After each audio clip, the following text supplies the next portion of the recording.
She thought she had buried the love of her life. For 5 long years, she raised their daughter alone, carrying the weight of grief and unanswered questions. But everything changed the day her little girl came home from school, wide-eyed and trembling, saying she saw her father, alive, and holding hands with another schoolgirl. Was it a mistake, or the start of a truth no one was ready for? This is another heartfelt story from Mr. Edward's Tales, where you truly feel the emotion of stories that make you reflect on life. Before we begin, tell us in the comments where you're watching this from. We'd love to know. "Ivy, come on, we're gonna miss the relay," shouted Ella, tugging at her friend's arm as the children gathered near the race lanes marked with chalk on the playground. Ivy didn't move, her tray balanced in her small hands, chicken tenders untouched, apple slices sliding slightly with every shift of her weight. Her wide brown eyes were locked on a figure standing at the far edge of the playground fence. The man wasn't doing anything unusual, just waving to a girl in a different class, smiling warmly. But something about him had cracked open a door in Ivy's memory she didn't even know existed. She blinked, trying to make sense of what she saw. He had sandy brown hair, like the man in the old photographs above the fireplace at home. Same height, same broad shoulders that used to toss her in the air and catch her safely with laughter. But it was the scar, subtle but distinct, just above his right eyebrow, that sent a ripple of panic through her chest. She stared harder. He looked toward her for a second. Their eyes met. Something passed between them. Confusion, recognition, fear. Then just as quickly he looked away, took the hand of the girl beside him, and walked briskly toward the parking lot. "Ivy, are you okay?" asked Ms. Landers, her teacher, crouching beside her. Ivy didn't answer. Her heart thumped hard in her chest, too loud, too fast. She felt lightheaded. Ms. Landers touched her shoulder gently. "You're pale, sweetheart. Do you feel sick?" Ivy nodded, still staring at the spot where the man had been just moments before. "Come on," the teacher said kindly, guiding her toward the nurse's office. "Let's get you checked out." But Ivy didn't want the nurse. She wanted answers. She wanted someone to explain how her father, Nathan Rowen, who died in a car accident when she was just 3, could be standing outside her school, alive and waving to another little girl. She barely remembered him, only flashes, the scent of pine on his jacket, his deep laugh, the way his hand felt when it held hers. Her mother had always said he was gone, forever, but now she wasn't. Now she, so sure. The rest of the afternoon blurred by in half-heard instructions and mechanical movements. She went through the motions, answered when spoken to, even smiled during the group photo. But inside, a quiet storm brewed. That man had looked at her like he knew her, like he was afraid she might recognize him, and she had. That evening, Eleanor Rowen was rinsing the dinner plates when she noticed Ivy hadn't touched her peas, her favorite. "You've been quiet all evening," Eleanor said, setting the sponge down and walking over to where Ivy sat slumped at the table. "Did something happen at school?" Ivy's fingers traced the rim of her glass slowly, before she answered, her voice low and hesitant. "I saw Daddy today." Eleanor froze. The words struck like an invisible slap, knocking the air from her lungs. She looked at her daughter, at those deep, searching eyes that always reminded her of Nathan. "What did you say?" Eleanor asked carefully. Ivy looked up, her expression serious. "I saw him, at the fence, during the relay. He was with a girl. He looked right at me." Eleanor sat down slowly, her knees weak. "Sweetheart," she began, reaching across the table to take Ivy's hand. "We've talked about this before. Sometimes when we miss people, we think we see them. It's a way our heart tries to hold on to them." Ivy pulled her hand away. "It wasn't my heart, Mom. It was my eyes. I saw him, and he saw me too. He has the scar, remember? The one right here?" She pointed above her, right eyebrow, her voice trembling but firm. Eleanor stared at her daughter, her own heart now thudding with an emotion she couldn't name. That night, Eleanor sat on the edge of her bed staring at the photo on her nightstand. It was their wedding picture. Nathan in his navy blue suit, his arm around her waist, that mischievous smile she used to call his trouble grin. Her fingers hovered above the glass as if touching the image could make him speak. 5 years had passed since that cursed rainy night on Timber Bridge. The search team had pulled his car from the river, bent, soaked, half submerged, but his body had never been found. The authorities had eventually declared him dead by presumed drowning. It was open and shut. Insurance paid. Family mourned. A closed casket funeral with a town full of grief. And yet, Ivy had never stopped talking about him as if he were nearby. Shadow behind the curtains. A whisper in her dreams. Eleanor had dismissed it as childhood coping. But this, a public sighting. Specific details. The scar. Could a child imagine that? She opened the bottom drawer of her nightstand, pulling out a box of old documents. The death certificate, the coroner's report, the insurance approvals. Everything seemed legitimate, airtight. But then again, so had her marriage before that night. And still, here she was, staring into a void of doubt she never thought she'd revisit. The next morning, Eleanor dropped Ivy at school and sat in the car watching. The children scattered toward the entrance. She wasn't sure what she expected. Maybe the man would show up again. Maybe she would see him. Maybe he would walk right up and explain that the last 5 years had been some bizarre mistake, that he'd lost his memory or had to run from danger. But nothing happened. The same PTA moms arrived with coffee in hand. The same crossing guard waved traffic through. Ivy didn't mention him again. At lunch, Eleanor couldn't shake the unease. She returned home early from work and opened her laptop. The school district had a volunteer database. Maybe there was a clue. She typed in the name of the new student Ivy mentioned, Stella. There she was. Stella Granger, recently transferred from another district. Lives with father. No mention of a mother. Eleanor stared at the father's name, Alan Granger. The page included no photo, but the name itself did nothing to soothe her. She scrolled through staff memos until she found something. Alan Granger had volunteered for field day. Her heart skipped. She scribbled the name down, then picked up the phone. She needed to talk to someone who might have seen him. "Lana? It's Eleanor," she said when the voice on the other end picked up. Lana was the school's front desk receptionist and Eleanor's former classmate. "Hey, El, everything okay?" "Maybe," Eleanor answered, unsure. "Listen, this is going to sound crazy, but do you remember the new volunteer for field day? Stella Granger's dad?" Lana hummed, thoughtfully. "Yeah, Alan. He was super helpful, actually. Stayed the whole afternoon. Quiet guy." "Why?"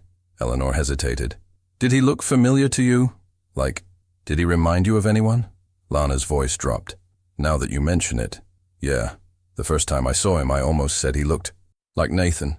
You know, before I caught myself. Same build, same energy. But I figured my mind was playing tricks." "Why?" Eleanor's fingers tightened around the phone. "Ivy says she saw him. Says it's her dad." Lana went silent. "Jesus, El. I know. Do you want me to pull his volunteer paperwork?" "We scanned IDs for background checks." Eleanor nodded before remembering the phone. "Yes, please. Can you send it to me? I'll see what I can do." When the call ended, Eleanor sat back, her mind a tangle of panic, anger, and something more dangerous, hope. That evening, Eleanor didn't tell Ivy what she had discovered. She couldn't.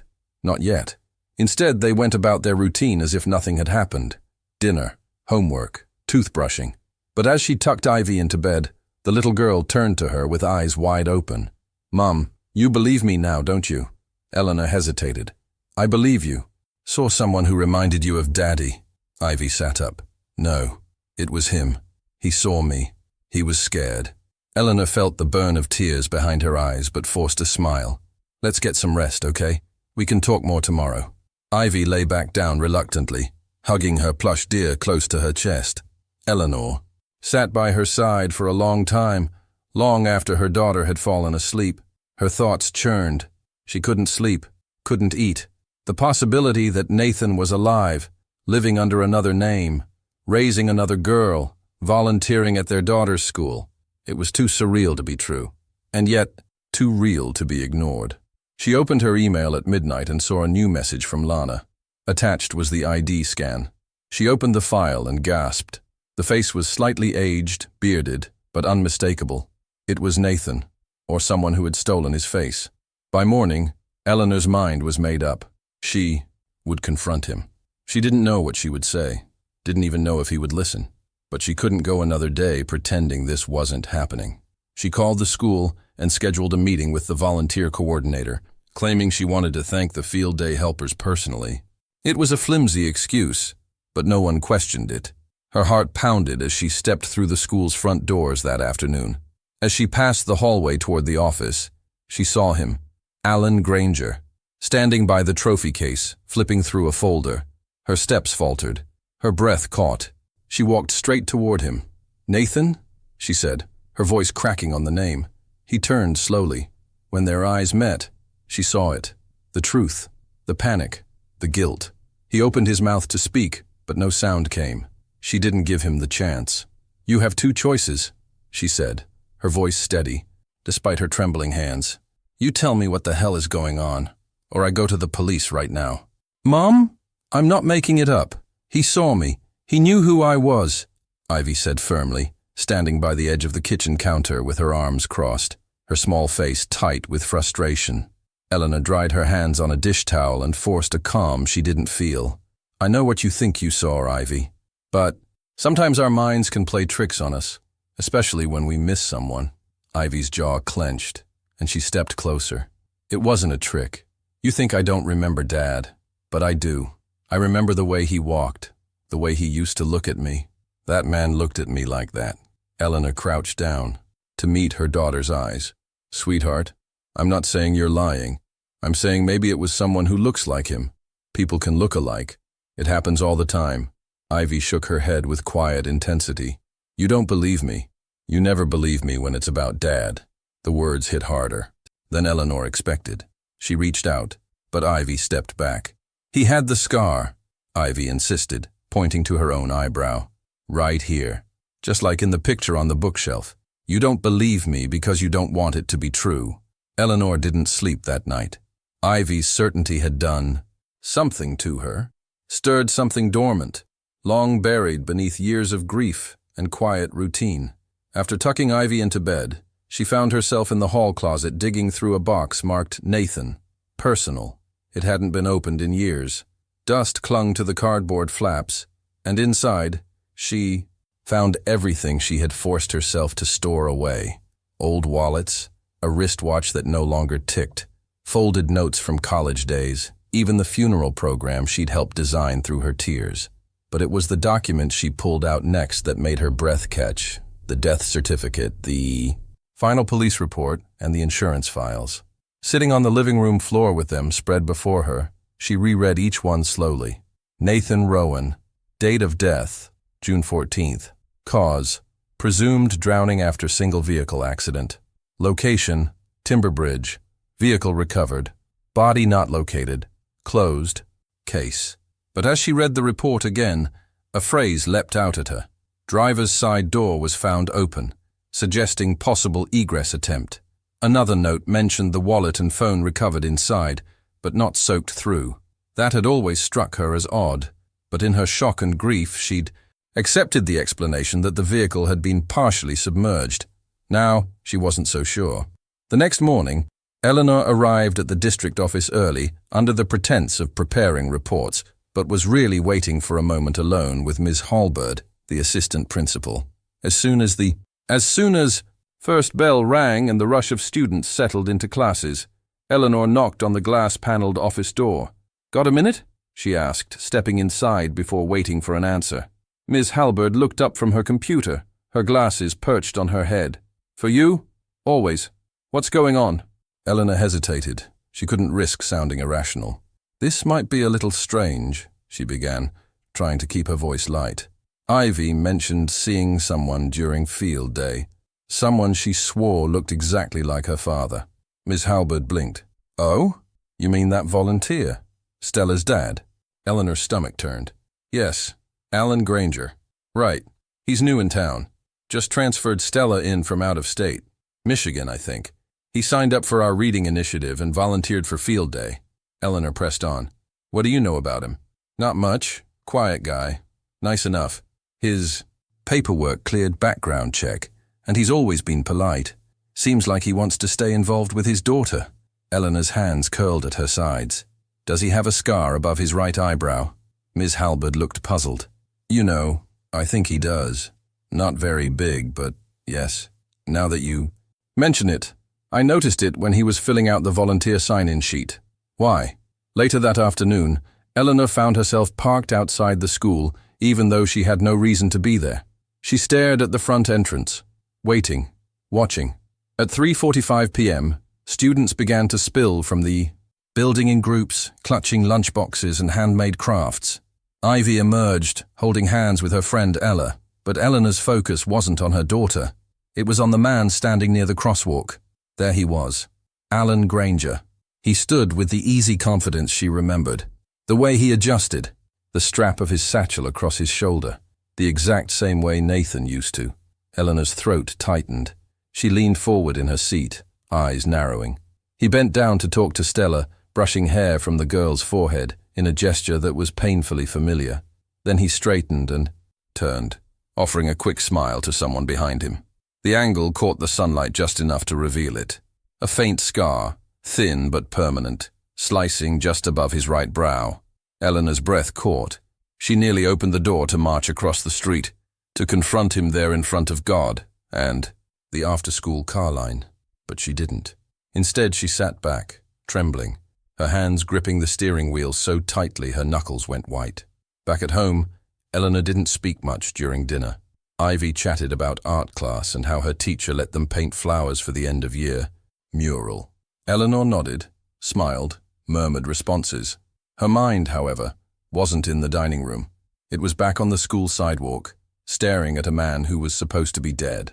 After Ivy went to bed, Eleanor pulled out her laptop and began typing Alan Granger, Michigan. Dozens of results popped up. LinkedIn profiles, business listings, a Facebook account that was private. She clicked on one for a financial consulting firm in Grand Rapids, Granger Financial Strategies, established 5 years ago.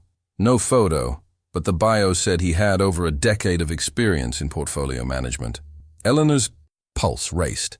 Nathan had worked in finance. He'd taken a contract job just months before his accident. Could it be? She copied the business address and phone number and stared at them, frozen.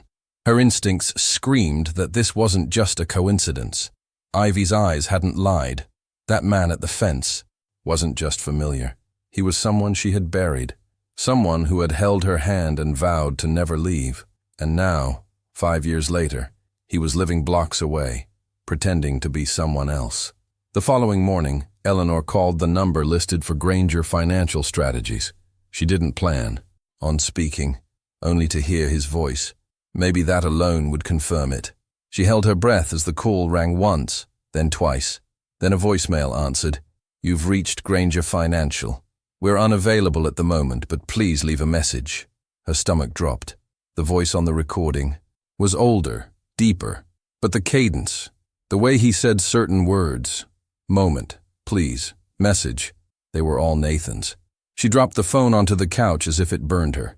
She'd heard that voice in old videos, late-night recordings of Ivy's first words, birthday songs, wedding toasts. She wasn't losing her mind.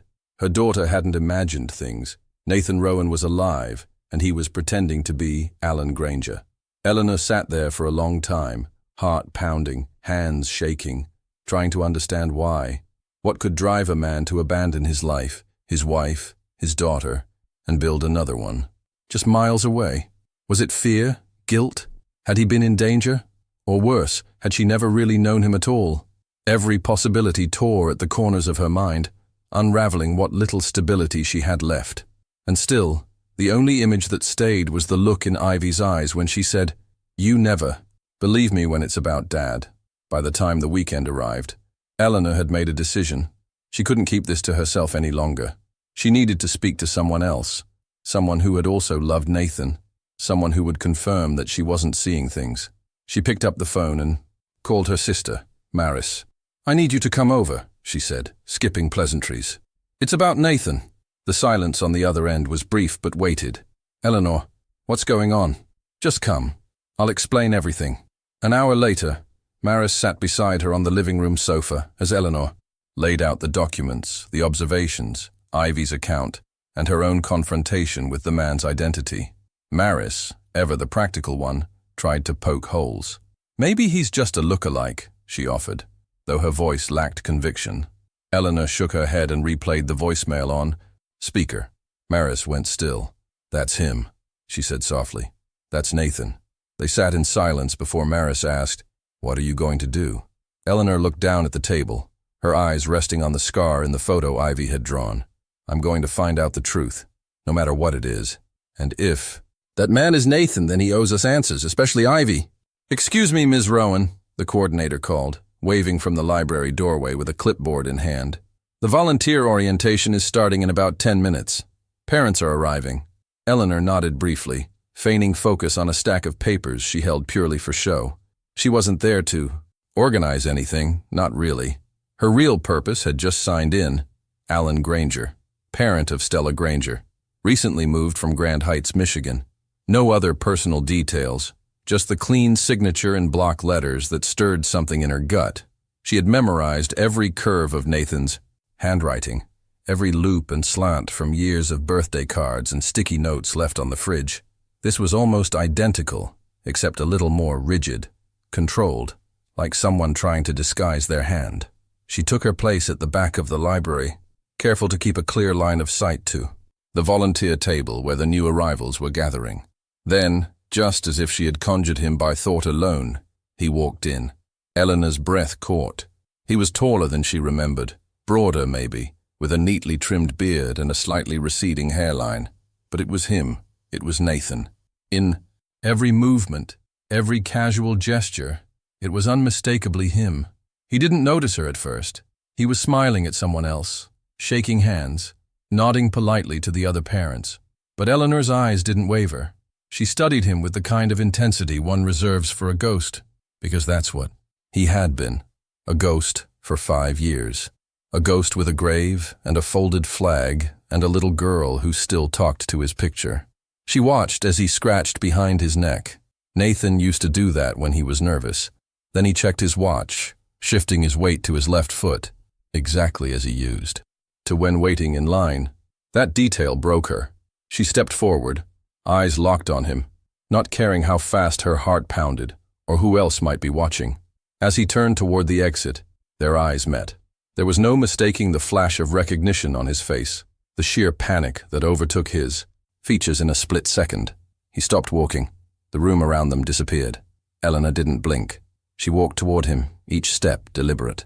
"Nathan," she said, her voice low but sharp as a blade. His lips parted, but no words came. "Is that you?" she pressed, coming closer. "Nathan Rowen." "I'm sorry. I think you have the wrong—" he began, but she didn't let him finish. "Don't you dare," she snapped, her voice trembling but rising. "Don't you dare lie to me. I buried you. I picked out your headstone. I explained to our daughter why her daddy was never coming home." The man, Alan, took a step back, hands raised slightly in front of him, as if to calm her. "Mom, I really think—" But Eleanor cut him off again. "Say you don't know me. Say you've never seen me before in your life. But first, look me in the eyes and lie to my face." She was shaking now, the years of grief, anger, betrayal and sheer disbelief boiling to the surface all at once. Alan, or Nathan, whoever he was pretending to be, looked directly at her then, and his face crumpled. "Not here," he said quietly. His voice, God, his voice. It was deeper, raspier maybe, but it was Nathan's. Eleanor staggered, slightly, as if the ground beneath her had shifted. "Please," he said, glancing nervously around. "Just not here." She followed him out without speaking, keeping 2 steps behind, as if closing the space too soon would shatter what little control she had. In the parking lot, he walked toward a darker green sedan parked near the side entrance. He turned to face her just before unlocking the driver's side. "Eleanor, She raised her hand to silence him. "Don't. Not until you explain. I need to know what's going on. How are you alive? Why are you using a different name? Why did you disappear and let us believe you were dead for 5 years?" He looked at her then, really looked, the way he used to when trying to figure out how much trouble he was in after forgetting their anniversary. Except now, there was no charm, no smirk, just guilt. Deep, raw guilt. "I can't explain here," he said. "Not in this parking lot. Not with people around. Please, let me meet you somewhere. Somewhere private." Eleanor narrowed her eyes. "You've had 5 years of privacy. You can't give me 2 honest minutes now?" He exhaled. "Please, Eleanor, meet me tonight. 8 o'clock. Timber Hollow Park. Near the south bench. I swear, I'll tell you everything. She hesitated, heart hammering, mind spinning with disbelief. She should have called the police. She should have shouted until the whole school heard the truth. But instead, she nodded. If you don't show up, she said coldly, I will make sure the entire city knows who you are. I have nothing to lose. He nodded in return. I'll be there, I promise. Then he opened his car door and slid inside, starting the engine with shaking hands. Eleanor didn't move. She watched him pull away, his car disappearing down the drive. Her limbs felt numb, her breath shallow, her head buzzing with the impossible. Nathan Rowen was alive. Her dead husband was alive. And for some unfathomable reason, he had been living just a few blocks away, walking the same halls as their daughter, pretending to be someone else. Back home, Eleanor barely noticed Ivy asking about dinner. She went through the motions, heating leftovers, nodding to her daughter's chatter, answering with soft mms and absent-minded glances. Ivy seemed to pick up on her mother's distraction, but didn't press. After the dishes were done and Ivy was asleep, Eleanor stood at her bedroom mirror, staring at her own face. She didn't look like the woman in her wedding photos anymore. There were lines now, from grief, from stress, from nights spent explaining death to a child who didn't understand why love had to leave. But tonight, those lines weren't just from pain. They were carved by fury. She opened her drawer, pulled out the wedding photo album, and looked at the man she had loved, the man who had promised forever. And she whispered, not in anger, but in sheer disbelief, "What did you do, Nathan? What did you do to us?" When the clock hit 7:45 p.m., Eleanor grabbed her keys and left the house without saying a word to anyone. The drive to Timber Hollow Park was automatic. She didn't even feel the steering wheel. Her thoughts screamed too loud to register anything else. She parked by the south entrance and walked down the familiar path to the bench near the pond. It was the same bench where Nathan had once proposed. She remembered his nervous smile, the way he held the ring like it might vanish if he let go. Now, years later, she stood in the same place, waiting for a man who had already vanished once, a man who owed her the truth or whatever remained of it. At 8 silent p.m. sharp, footsteps approached. She turned. He was there, Alan Granger, Nathan Rowen, alive, and about to unravel the past 5 years in a way no heart could prepare for. "You're 2 minutes late," Eleanor said as Nathan approached, his hands buried in the pockets of a jacket that looked far too similar to the one he used to wear on their weekend walks. She didn't stand to greet him. She didn't even move. Her back was straight, her shoulders rigid, her eyes locked on. The man she had once called husband, the man she had buried. Nathan stopped a few steps short of the bench, unsure whether to sit or stay standing. The weight of her gaze left no doubt. He was here on her terms. "I came, didn't I?" he said, his voice quieter than she remembered, like a man long out of practice with speaking truth. "You don't get credit for showing up," she replied sharply. "You get credit for not vanishing again." He sat slowly, leaving a deliberate gap between them on the bench, the very same bench where he had proposed 12 years ago, with a trembling voice and a ring box that wouldn't open on the first try. "I owe you an explanation," he started, but she interrupted. "You owe me more than that. You owe our daughter a father, and you owe me the truth. Start talking." Nathan took a long breath, staring out toward the pond as if trying to find the right place to begin. 5.5 years ago, he said, "I was already in trouble.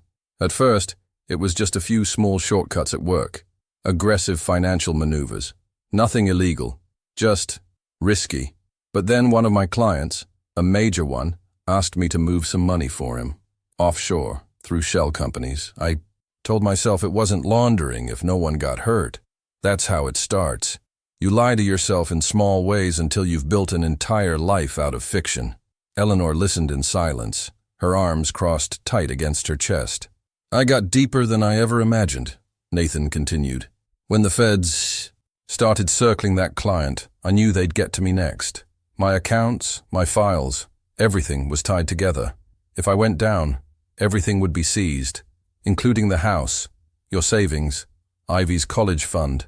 They would have taken everything." Eleanor turned to him, her expression flat. "So you're Solution was to drive off a bridge and let your wife and child believe you were dead. He winced. It wasn't supposed to be like that. I staged the accident. The rainstorm helped. I left the car on Timber Bridge with the driver's door open, slipped into the woods before the authorities arrived. Do you have any idea, Eleanor began, her voice shaking, what it was like to tell a 4-year-old that her father wasn't coming back? To bury an empty casket because there was nothing left to say goodbye to? You didn't just disappear, Nathan. You obliterated us. He turned to her, the lines on his face deeper than they had been 5 years ago. I watched the funeral, he admitted, shame thick in his voice. From the trees. I couldn't stay away. I wanted to come back every day, but every day I told myself it would make things worse. That if I reappeared, you'd lose everything, and I'd go to prison. Eleanor's jaw clenched. So you reinvented yourself. You became Alan Granger, started a new life, with a new child. He nodded slowly. Stella. She's not biologically mine. Her mother, Cynthia, was a nurse I met in Grand Heights. She had a daughter, 3 years old, and she was sick. Cancer.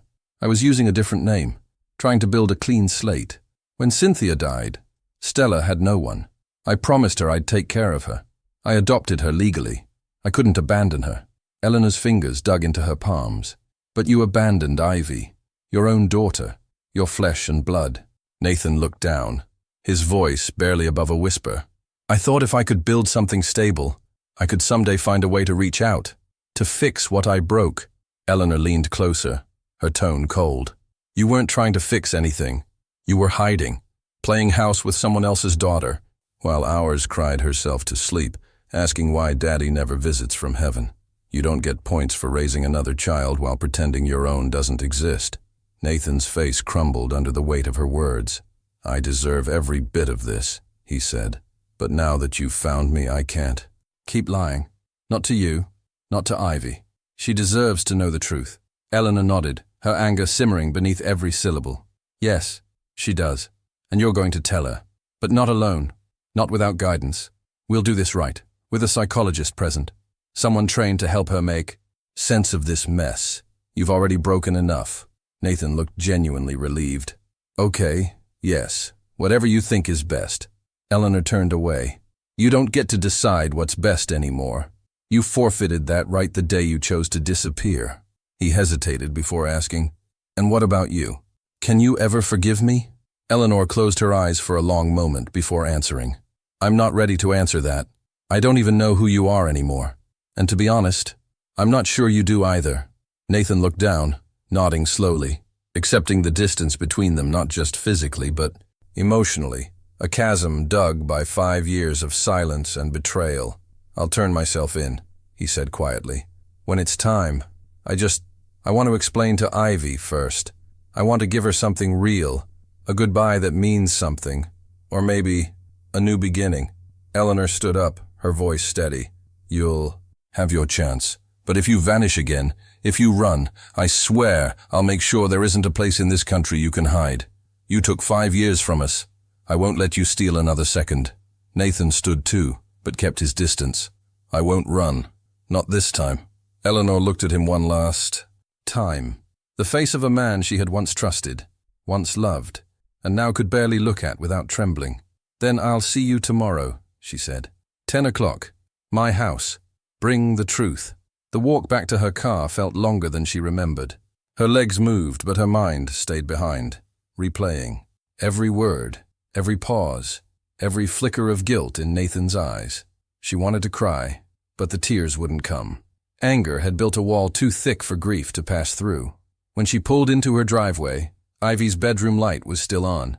She sat in the car for a long time, staring at the window, wondering how she would explain to her daughter that the man in her drawings, the man she swore she saw, wasn't a ghost.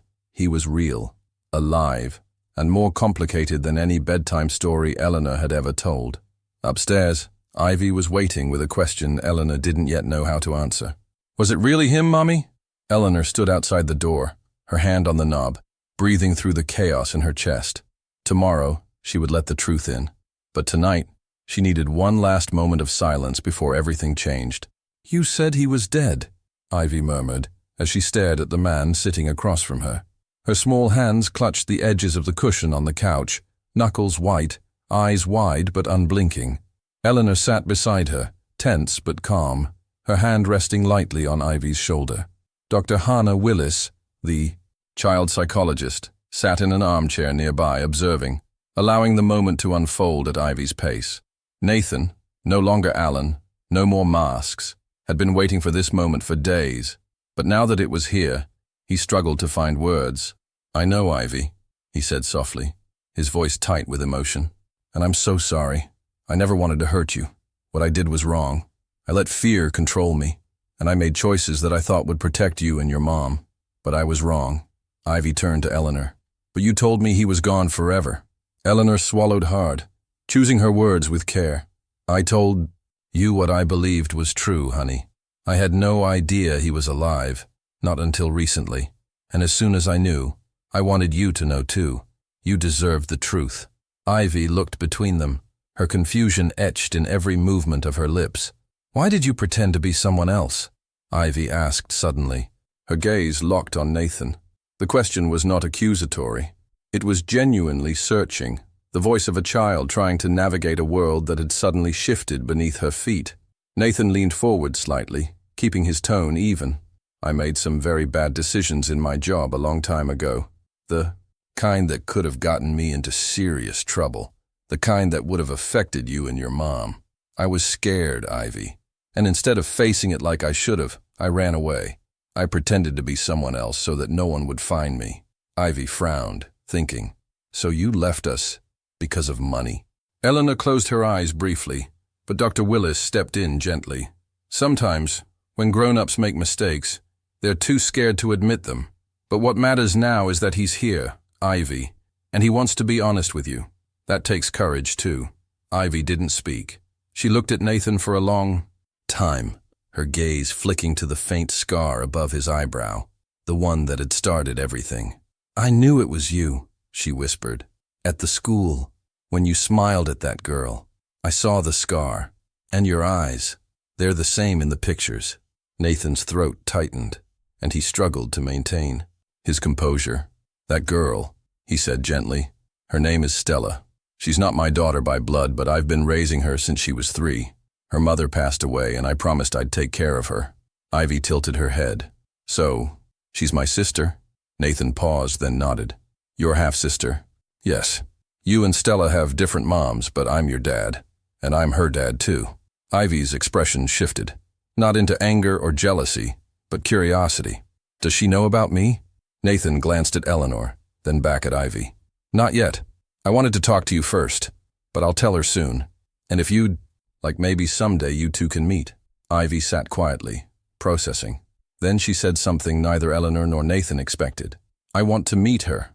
Dr. Willis looked to Eleanor for approval, and Eleanor nodded slowly, tears forming at the edges of her lashes. Ivy turned to Nathan again. "But she gets to know you. She gets bedtime stories and pancakes on Saturdays. I only got a teddy bear and pictures. That's not fair." Nathan's face contorted with pain, and he lowered his head. "You're right. It's not." Eleanor reached for Ivy's hand and squeezed it gently. "It's okay to feel everything. Right now, sweetheart. Sad, angry, confused. Whatever it is, you don't have to hold it in." Ivy nodded, her lower lip trembling. "I don't know if I'm mad. I just don't get it. If you loved me, why didn't you come back?" Nathan exhaled, slow and trembling. "I never stopped loving you, Ivy. Not for 1 second. Every day I thought about you. I missed your birthday every year and it broke me. But I told myself that staying away was safer for you. I thought I was protecting you, even if it meant hurting myself. But I see now, I hurt you too, more than I ever wanted to." Ivy looked down at her, hands, then up again. "You can't fix it with pancakes or stories." Nathan smiled sadly. "I know, but if you'll let me, I want to try. I want to be in your life however you'll let me. I'll never be able to get back the time I lost, but maybe we can start something new." Ivy's eyes filled with tears, and she nodded slowly. "Okay, but you have to come to the next art fair. I'm painting a horse." Dr. Willis waited a moment before gently standing. "I think this is a good time for a break," she said with a warm smile. "Ivy, you've been very brave today. I'm proud of you."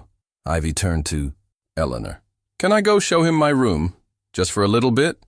Eleanor hesitated, then nodded. Yes, but leave the door open, okay? Ivy jumped to her feet and grabbed Nathan's hand. He stood slowly, unsure, but when she pulled him gently toward the hallway, he followed. Eleanor and Dr. Willis remained in the living room, both quietly watching them disappear around the corner. She's doing better than most adults would, Dr. Willis murmured. It's because she has you. You've given her security, boundaries, and love. That's why she could hear the truth today.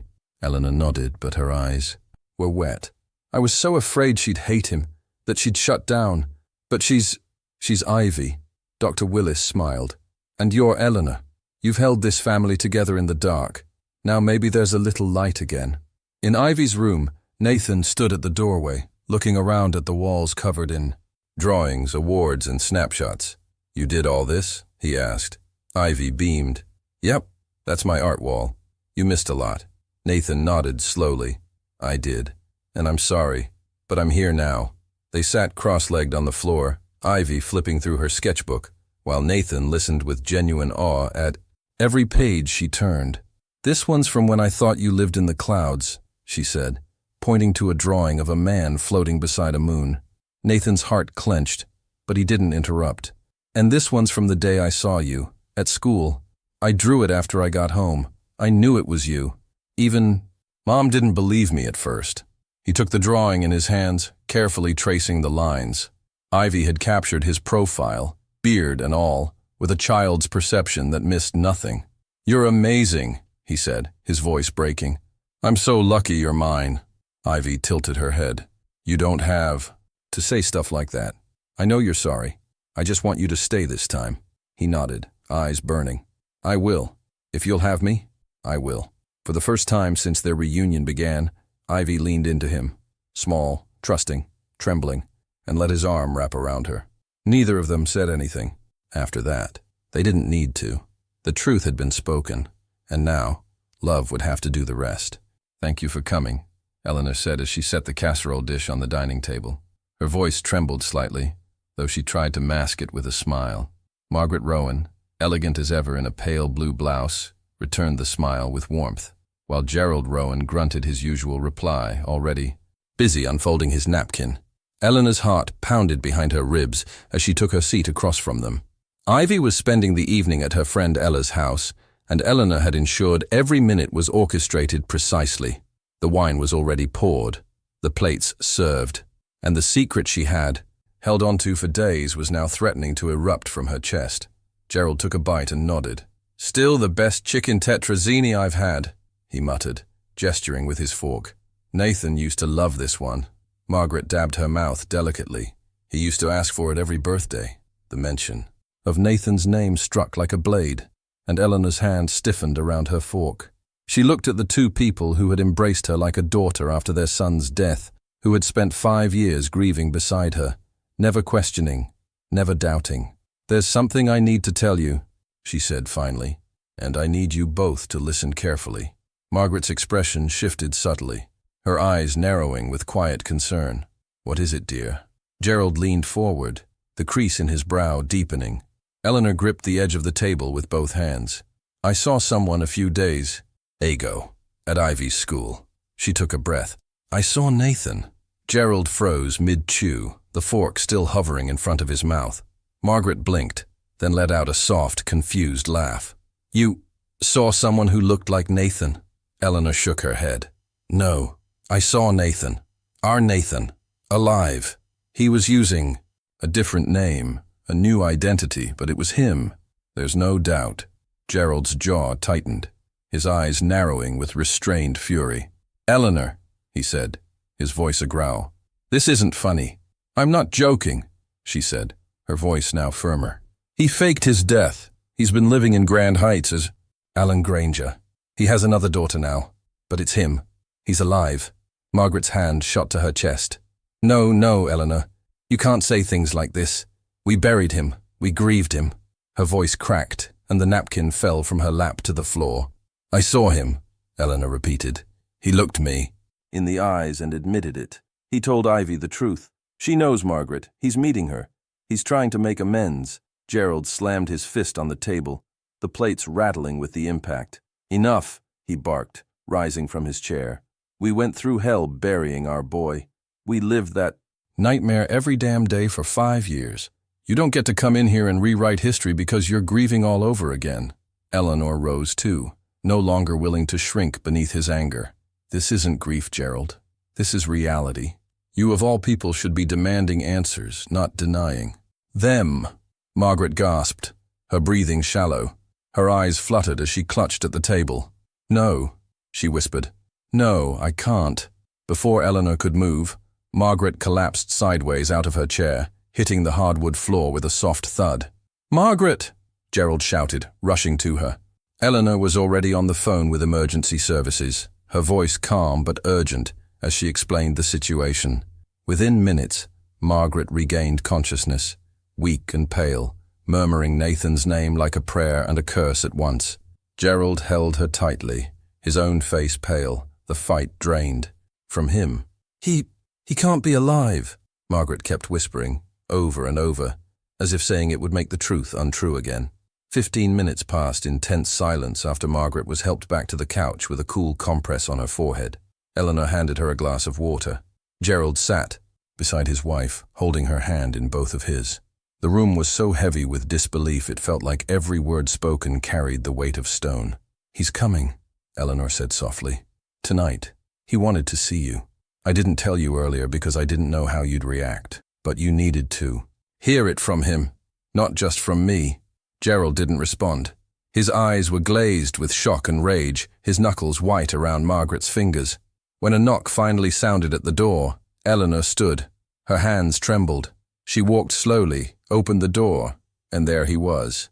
Nathan, clean-shaven, dressed in the same shirt he wore the day Ivy was born. His expression was solemn, remorse etched into every line on his face. "Hi, Mom," he said. "Dad?" Margaret let out a strangled cry. Gerald stood like someone electrified. "No," he whispered. "No, this is a trick." But Nathan stepped into the light. "It's me," he said. "I'm sorry. I'm so sorry." Margaret rose on unsteady legs. She walked forward, staring at him like he was a ghost made flesh. Her hand reached out, touched his cheek. You're real," she murmured, tears flooding her eyes. "You're really here." Nathan nodded, guilt making it hard for him to hold her gaze. "I never stopped thinking about you, about both of you. I watched the funeral from the woods. I read your letters when Eleanor showed me. Gerald moved suddenly, and for a second, Eleanor feared he might strike him, but instead he pointed a trembling finger. "How dare you? We mourned you. We buried you. Do you have any idea what that did to us?" Nathan lowered his eyes. "I do. I know it doesn't make it right. Nothing I say can undo it." Gerald took a staggering step back, tears brimming. "You were my son. I would have gone to prison for you. I would have stood by you, and you disappeared. You let us cry over an empty casket like fools." Nathan's shoulders shook. "I thought I was protecting you, but I see now I was just running, and I hate myself for that. But I'm here now. I want to face whatever comes. I want to fix what I can."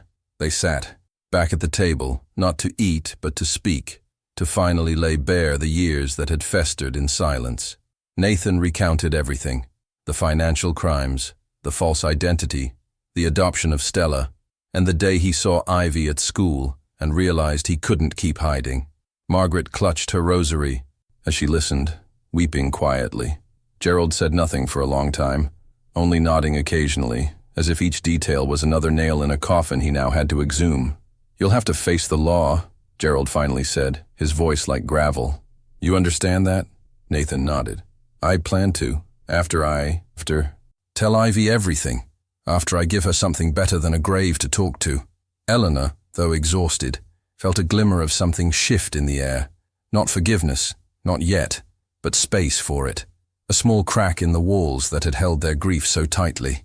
Margaret looked at her son, face pale but composed. "You broke my heart," she said, "but I'd rather have it broken again than live in a world where you're gone." Nathan reached for her hand. This time, she didn't pull away. When the Rowens finally left that evening, Gerald paused at the door, turned to Eleanor and said in a voice still bruised with disbelief, "Thank you for not hiding him from us, even after everything." Eleanor didn't respond right away. She watched Margaret get into the car, watched Nathan stand there unsure of whether to stay or vanish again. Then she looked at Gerald and said, "You deserve the truth." Just like Ivy did. And now it's up to all of us to decide what we do with it. Gerald gave a quiet nod and followed his wife. As the car pulled away, Nathan remained on the porch, waiting. Eleanor looked at him, weary but steady. "You said you wanted to face this, all of it, then start by meeting the people you hurt without flinching." Nathan nodded.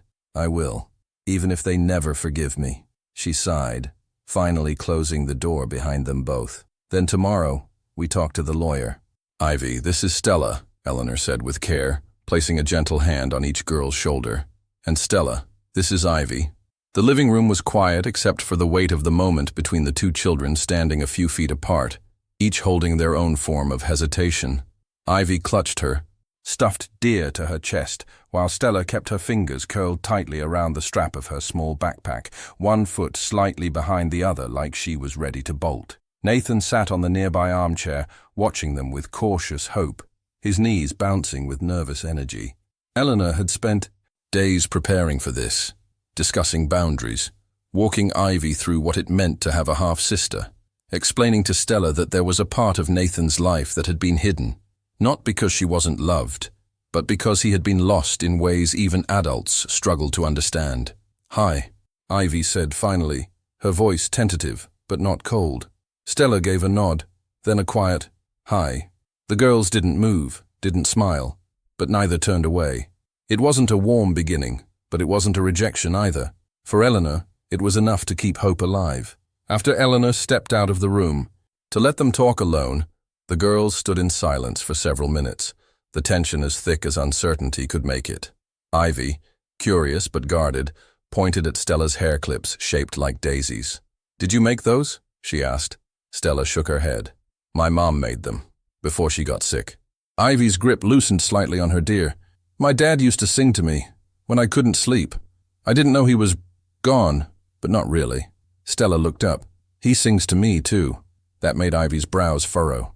"What song?" Stella hesitated, then whispered, "The one about the stars and the silver. Moon." Ivy's mouth parted. "That's mine," she said, surprised. "He used to say he made it up for me when I was a baby." Stella blinked, then looked down. "I guess he sang it to both of us." Neither girl spoke for a moment, until Ivy stepped a bit closer. "I have paints. Do you want to see them?" Stella nodded. Ivy led the way to her bedroom, and by the time Eleanor peeked in 15 minutes later, both girls were sitting cross-legged on the floor, painting on the same canvas. Quiet, but not strangers anymore. Nathan remained seated in the living room, rubbing his palms together, his thoughts spiraling around what the future would demand of him. He had met with the attorney Eleanor referred days earlier. The confession had already been filed with the authorities, and arrangements were being made for his voluntary surrender. Because he had come forward, had cooperated fully, and had no prior criminal record, the prosecution had agreed to a plea deal, 18 months in a semi-open facility, with eligibility for visitation and structured reintegration programs. He had expected worse, had braced himself for years behind bars, stripped of all chance to rebuild any part of the life. He had broken, but the agreement still felt like a sentence not of time, but of loss. 18 months of missed dinners, school plays, bedtime routines. 18 months of absence again, just when he had begun to be present.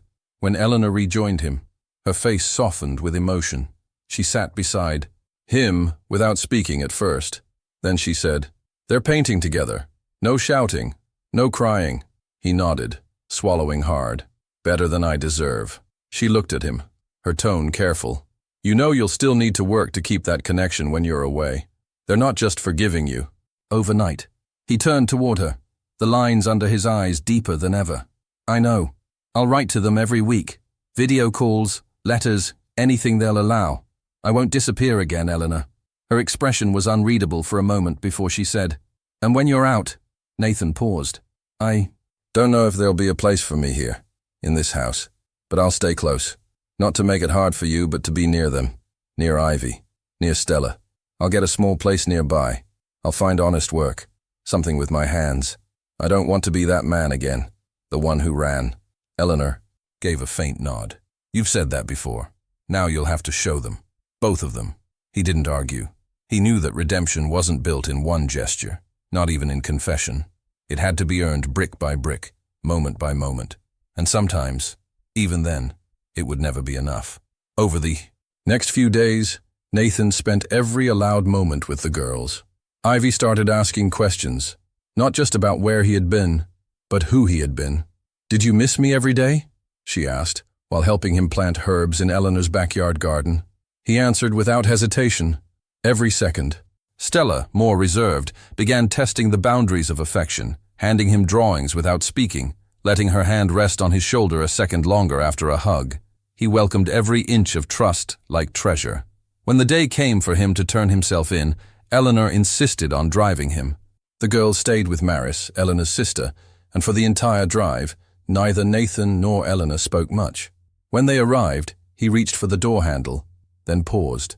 "Tell them I love them," he said, voice tight. "Every day." Eleanor nodded, but her eyes were already red. "Tell them yourself. Write them yourself. I'll make sure they read every word." He stepped out of the car, walked into the courthouse, and didn't look back until he reached the building's steps. There, he turned, found Eleanor watching, and gave her a nod that said everything words couldn't. During his first week inside the facility, Nathan wrote 2 letters, one to Ivy and one to Stella. Ivy's was longer, filled with memories of her babyhood, silly poems and drawings she'd made when she was 3 that he still carried in his wallet. Stella's was different. He explained how much she had saved him just by needing him, by giving him purpose when he had none. He didn't hide from the truth, but he wrapped it in love, in remorse, and in a promise to do better. Eleanor read both letters aloud to the girls, who listened in silence. Ivy smiled softly afterward. "I want to write back." Stella, sitting on the couch beside her, nodded. "Me too, but can I send him one of my daisy clips?" Eleanor blinked, caught off guard by the gentleness of the gesture. "I think he'd love that." So the letters began, a rhythm of connection that pulsed even through concrete walls and court-appointed supervision. They didn't pretend things were normal, but they wrote, they drew, they shared. And slowly across paper and ink, a bond began to take shape between daughters who were learning that love, even wounded, could still grow. Eleanor worked tirelessly to maintain stability. School drop-offs, lunchboxes, homework, therapy appointments.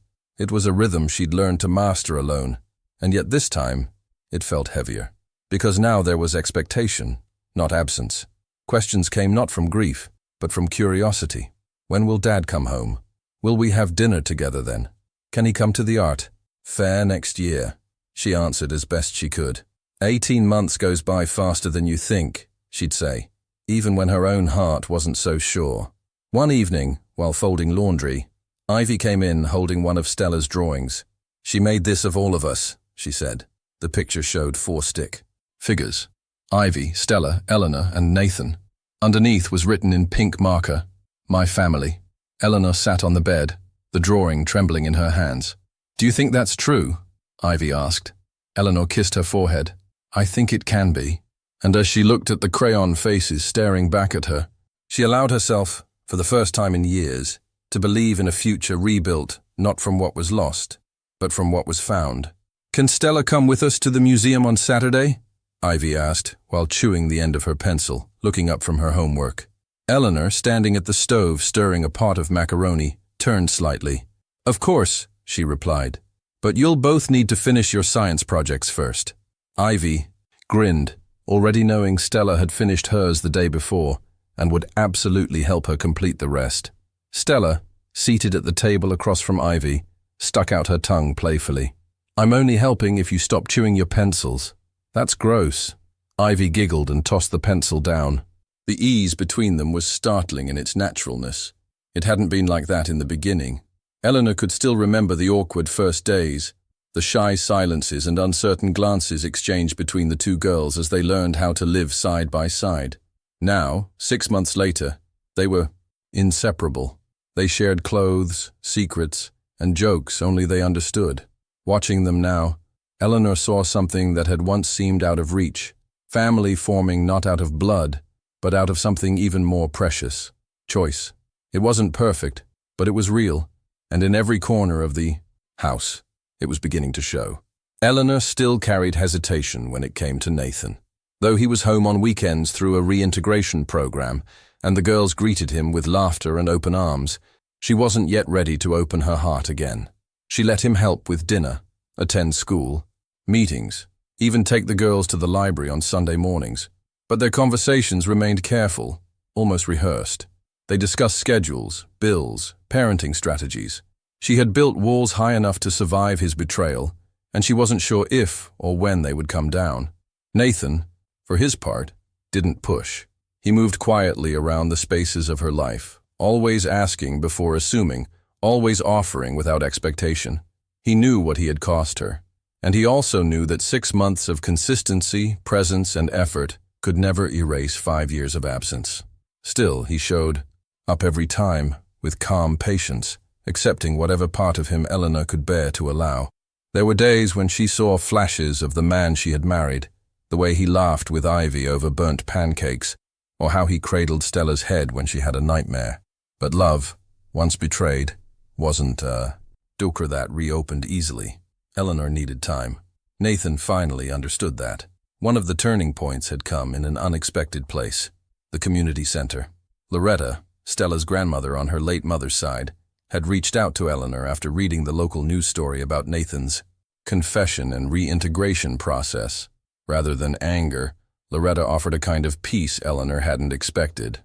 "I don't condone what he did," she had said plainly, "but I won't let that keep me from being part of Stella's life, and now by extension, Ivy's too." It had taken just one shared coffee, one long conversation about motherhood, and the ache of watching children navigate pain, for a bridge to form between them. Loretta began attending school events with Eleanor, helping with pickups, even bringing homemade empanadas for the girls' lunchboxes. They became partners in structure and care, creating a rhythm that supported both girls with stability, affection, and boundaries. The strange, fragmented families they had once come from were slowly folding into one another, and while there were still awkward moments, disagreements on bedtime routines, or whether sugar cereal was acceptable on weekends, their collaboration was grounded in mutual respect and something even deeper, shared healing. At school, Ivy and Stella were known as the twins who aren't twins. Their teachers constantly mixed them up on attendance sheets, despite the lack of physical resemblance. They moved in tandem, partnered up for every project, and defended each other with a fierceness that startled even their closest friends. One afternoon, Ivy came home with a scraped knee and a grin. "Benny tried to say Dad was a criminal," she reported proudly. "So Stella dumped her juice box on his head." Eleanor raised an eyebrow, but the pride in her daughter's voice was undeniable. "We had a long talk about consequences," Stella added, clearly unrepentant but aware of boundaries. The truth was, the girls had found in each other the kind of loyalty that even blood didn't guarantee. And as difficult as it had been to get here, Eleanor couldn't deny what she saw each time they curled up on the couch together, whispering about classmates or singing along to music. These girls had become sisters in every way that mattered. The mess of how they came to be under the same roof was still there, but so was the beauty of what had been built from it. Saturdays became their ritual. Nathan arrived at 8 a.m. sharp, carrying pastries from the bakery down the street. He made French toast with Ivy, while Stella set the table and Eleanor brewed coffee. After breakfast, they all took turns, sharing one thing that had made them happy during the week. It was a practice Dr. Willis had suggested, and it had become sacred. Ivy often mentioned her art. Stella chose moments with friends. Loretta sometimes joined, bringing stories of her garden or a book she was reading. Even Eleanor shared, cautiously at first, but with growing comfort. Nathan listened most of the time, speaking last, always choosing words with care. "This week," he said once, eyes on the girls, "what made me happiest was hearing you two laugh when you didn't know I was listening." The girls beamed. Eleanor, across the table, didn't smile, but her eyes softened. The routine anchored them. In a world that had once shattered, they were shaping something strong and flexible, a structure built on showing up, not disappearing. One that taught the girls that families weren't always born. They could be built. And sometimes the most enduring kind came from ruins. That Sunday, Ivy sat at the dining table with her composition notebook open. Eleanor was folding laundry nearby when she noticed the intensity of her daughter's focus. "Working on something special?" she asked. Ivy nodded without looking up. "It's for the essay contest." "What family means to me?" Eleanor nodded. "Want to share it when you're done?" Ivy paused, chewed her lip, then said, "You can read it first if you want." A few minutes later, she handed over the notebook. Eleanor read silently. "My family isn't like others. My dad used to be gone, and then he wasn't. My sister wasn't born my sister, but now she is. My mom is brave. My grandma is new but kind. My dad made a lot of mistakes, but he's trying now. He listens. He shows up. Maybe love isn't being perfect. Maybe it's trying again and again. Maybe that's what makes it real." Eleanor closed the notebook slowly, pressing her palm against the cover. When she looked at Ivy, the girl was watching her closely. "Did I write it okay?" Ivy asked. Eleanor walked over, wrapped her in a hug and whispered, "You wrote it perfectly." By the time summer began to cast its presence, across the calendar, the household had settled into something that felt, if not normal, at least whole. Nathan's remaining time in the program was carefully mapped out, every milestone measured, every weekend visit accounted for. Eleanor remained cautious but present. She had not forgiven completely, and he had not asked her to. Their new relationship was grounded in co-parenting, in a shared mission to raise two girls into strong, whole women. Whether love would bloom again remained uncertain, but trust, once broken, had begun to stitch itself back together. Ivy and Stella spent hours in the backyard, building forts from old blankets and imagining future vacations they would take as a family. "When Daddy gets out, can we go to the ocean?" Stella asked one evening. Eleanor smiled. "We'll see." And in that phrase, those two words, there was more hope than any yes. The family they had become wasn't the one anyone had planned. It had come through loss, pain, deception, and confession. But it had also come through truth, repair, and relentless effort. And as Ivy wrote in her final sentence, "Maybe this is love, messy, broken, but still here." If this story touched your heart, don't forget to like the video, subscribe to Mr. Edward's Tales, and leave a comment telling us what moved you most. Know someone who would love this story? Share it with them now. Every share helps us bring more emotional journeys to life.